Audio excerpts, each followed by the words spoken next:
A very good afternoon to all of us here. I have 20 minutes to talk here, and we politicians, we like speaking to the mic. But I will try to work within these 20 minutes. So you would kindly permit me to establish the already existing protocols for this reason. Well, I am honored to deliver a paper on food security and environmental sustainability at this special forum of the Asian and African parliamentarians meeting holding in Accra, Ghana, which is focusing on populations and development. A meeting of legislators from two strategic continents for examining the factors of rising human population against sparingly utilized material resources is indeed an important multilateral engagement. From the trend perspective, the Development Index of Africa and Asia shows a need of balanced population size and natural endowment for equitable human capital needs and social economic opportunities to effectively harness resources for Commonwealth in the concerned developed and developing countries. In this context, my task now is to present the efforts of the Nigerian government in developing agricultural sector of the country's economy towards attaining food security.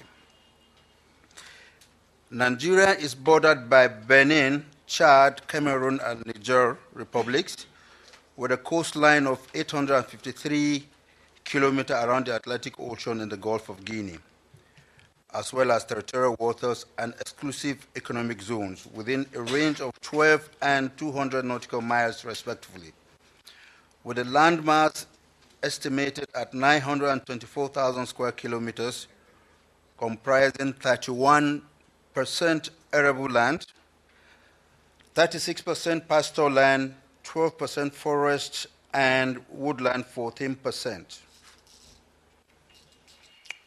Water bodies, woodland 14% water bodies, and 7% human activities.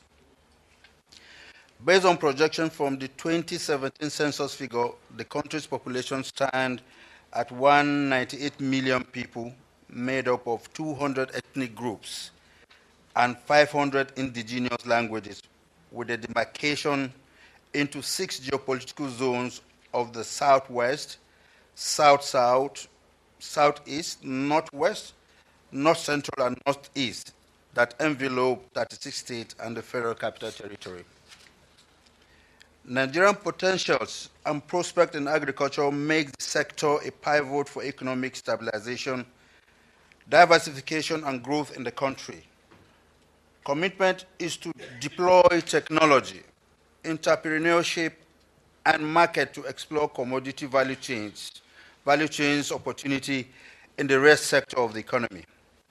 A reference point in the national key focus on infrastructure is the infrastructure, governance and security, social development, real economy, regional integration, and environment, which makes the formulation and implementation process of policies at the national and subnational levels to engender the right framework of socio-economic paradigm towards human capital development, domestic resource utilization, appropriate technology, capability, productive enterprise ventures, diverse employment opportunities, sustained food security, and inclusive wealth creation in the country. As a national strategic development agenda, the 2017 to 2020 Economic Recovery and Growth Plan, ERGP, is meant to reactivate the economy, empower the citizenry, and stimulate enterprise competitiveness in the country, with a view to enabling infrastructural facilities, empowering domestic businesses, driving private sector investment, boosting agricultural productivity, integrating value chain, and improving market access. In this regard, a sectoral framework tagged the Green Alternative Agricultural promotion policy, GAP, is aimed at achieving sustainable food security, reducing import dependence, stimulating agro-export, enhancing wealth creation, and diversifying the economy. Within the principle of agriculture as a business for long-term economic growth, via value chain approach, the framework features the pillars of productivity enhancement, private and institutional realignment as instrument for commodity value chain development in the country. The institutional realignment pillar is to encourage partnership among stakeholders for initiative synchronization, resource pooling, and project implementation. The alignment will facilitate community orientation, public-enabled and private-driven agribusinesses undertakings in the country through the levers of climate change adoption, infrastructural facilities, research and innovation, quality assurance, credit support, youth empowerment, and market access. The requirement is to commit social economic resources to drive agricultural value chains with significant private sector participation and appreciable communal involvement for entrepreneurship, ownership, consolidation, and expansion. The task is to accommodate emerging best practices in all the segments of a chain along technology changes, business strategies, and resource mobilization for a competitive edge that is attainable through cooperative formation. A support instrument for climate-smart agriculture is the National Agricultural Resilience Strategy of developing a sustainable land management approach to building the capacity of smallholder farmers in climate change adaptation measures to increase agricultural production and improve ecosystem services in the country. The modality is to ensure seasonal weather forecasts, facilitate insurance-based risk mitigation options, reinforce existing social safety nets, strengthen farming system research capacity, and revamp extension services. Linked to this resilience strategy is the Sustainable Development Goals targeting certain achievement of basic needs by the year 2030, which indicate the need to combat climate change, impact the need to conserve oceans, seas, and marine resources, and the need to protect territorial ecosystem, reverse land degradation, and halt biodiversity losses. The areas of concern include agroforestry, small-scale rainwater harvesting and management, integrated soil fertility management technologies, vegetative measures, terrace farming, grazing land management, structural rehabilitation measures, policy land use change, and GPS technology application. A requirement is to enforce farmers' affordable access to best practices, irrigation scheme, meteorological information, land ownership, credit facility, financial inclusion, insurance package, and agro-input. Achievement of the agricultural promotion policy implementation process towards food security include the provision of 25% input subsidy contribution to farmers under the private growth enhancement support scheme on fertilizers, seeds, and chemicals for all year-round farming across the various community value chains, and the engagement in the anchor borrower scheme involving the CBN, NESAL, state government, AGPs, millers, financing bank, insurance company, development partners, arid farmers, outgrowers to link farmers and processors and guarantee the takeoff of produce for processing. Another area of impact is the development of high-yield, wilt-tolerant tomato and pepper varieties adaptable to Nigerian agroecologies, citrus and mango value chains through improved sustainable production technologies, as well as shelf production technologies of plantain and pineapple for rapid propagation techniques for suckers. Also developed a yam mini set and mini tuber techniques to enhance yam output at minimal cost. Technologies for use of potato seed to replace tuber for potato production, 27 high yielding. Pest and disease resistant cassava varieties through collaboration with the IITA and arid hybrid yams in the concert with the IITA, that is the International Institute of Tropical Agriculture. In addition, a soil fertility map, crop-specific fertilizer formulation has been developed for the 36 states and the FCT of the Federation to appropriately aid crop production and maximize yield in every locality. Besides, is the land clearing intervention at various locations in the country to boost crop output, ensure cluster of agricultural products in a typical location, and encourage high premium for high-value crops to facilitate their commodity value chain development.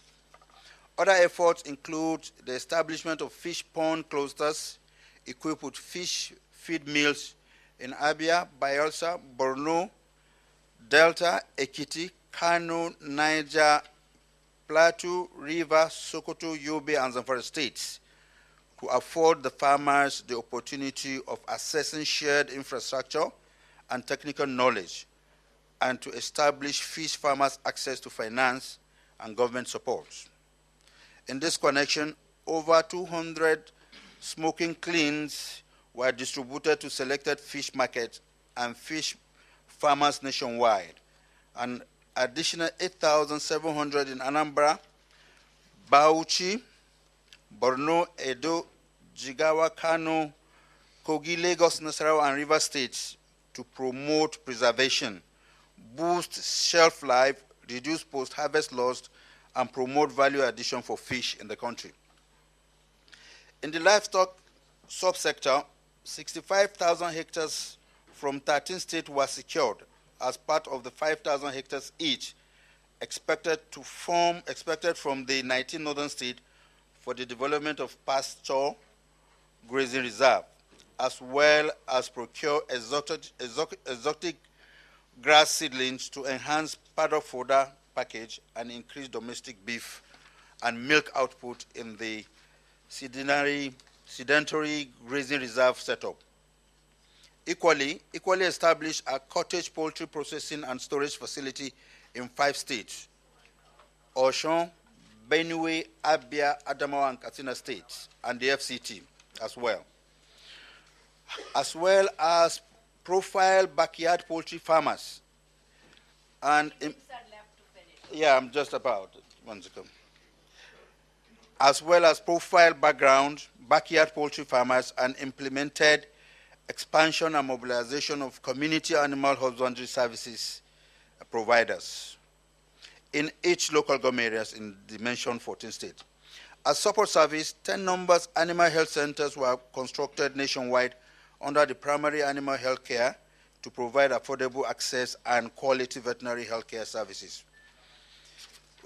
Regarding the mechanization program, 500 threshers were distributed to rice farmers from 12 rice-producing states of Ebonyi, Enugu, Katsina, Sokoto, Kebbi, Jigawa, Kano, Kaduna, Niger, Kogi, and Benue and Taraba State at 60% discount to farmers who will pay 20% while their state government bear 20% of the cost.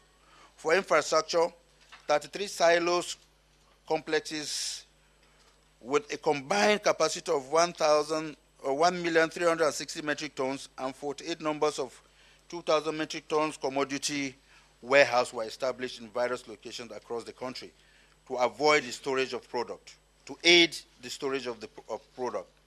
The silos are to be managed by the private sector for efficiency and maximum capacity utilization.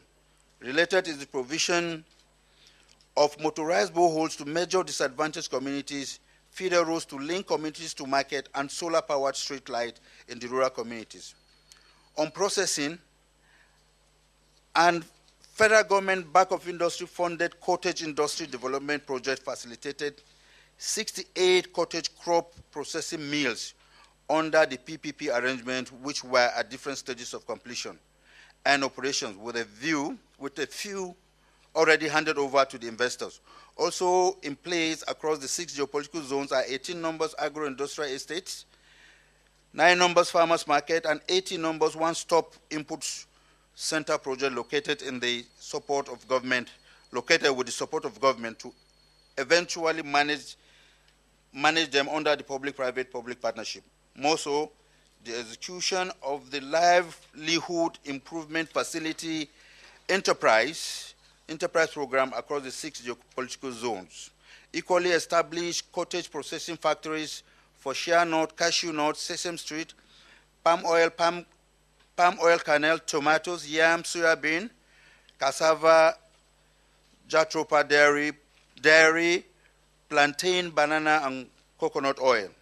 In conclusion, the framework of the agricultural promotion policy is to achieve food sufficiency, enterprise promotion, productive employment, and wealth creation in the country.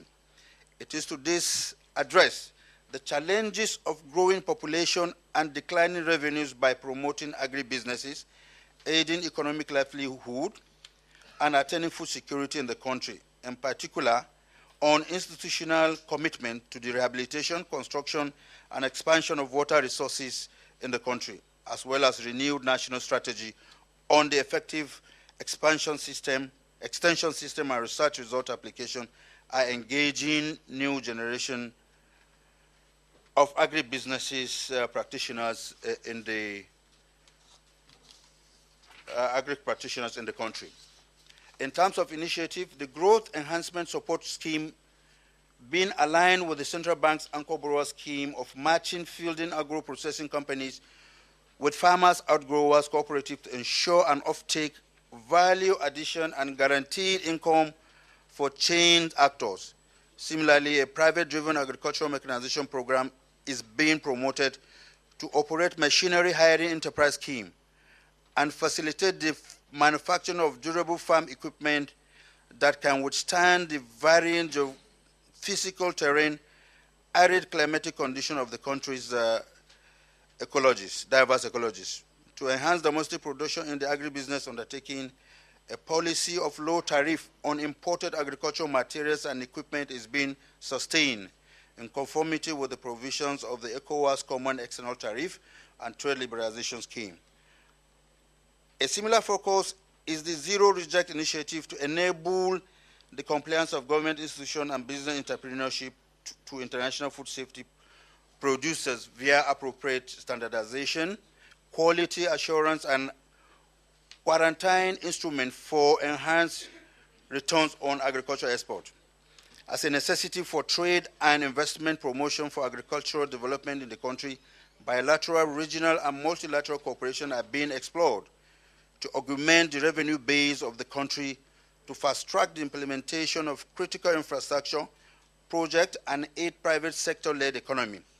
Stakeholders within the fold of national and multilateral bodies must sustain their collaborations to fully actualize the goals, objectives, and strategies of the implementation process of the community value chain concept of the economic recovery and growth plan and agricultural promotion policy for Nigerian social-economic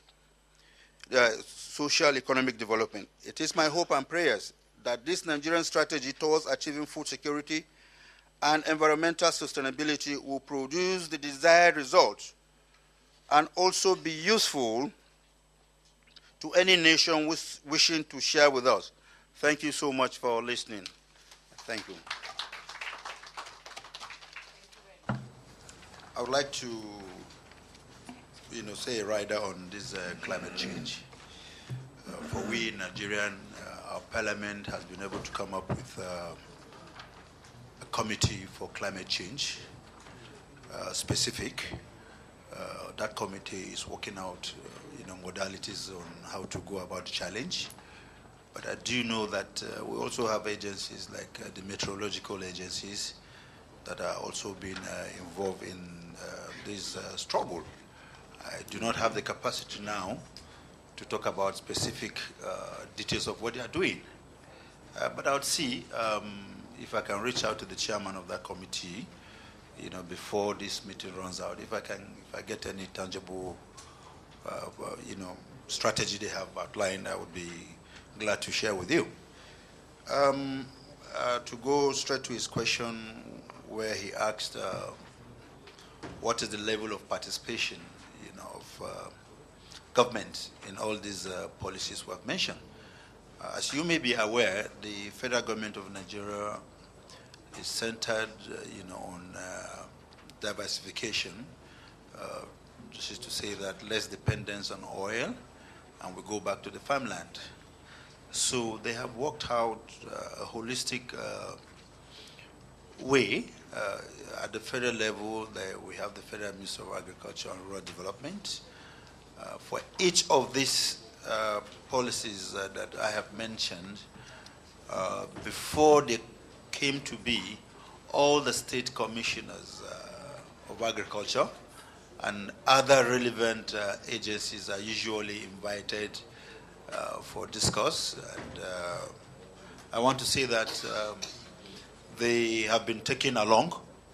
Their contributions were also taken, because you cannot make a law for me if you don't involve me. Certain things you will not be able to know.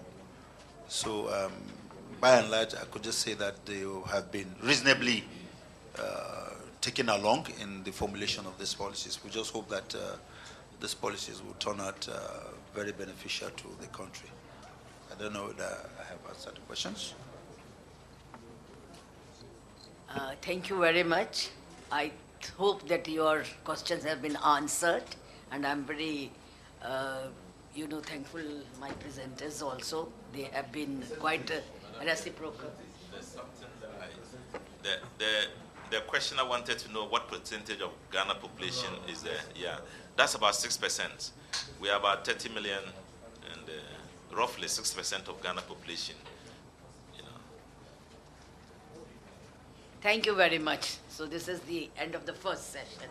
I think now is the lunch break, if I'm not mistaken. So thank you very much.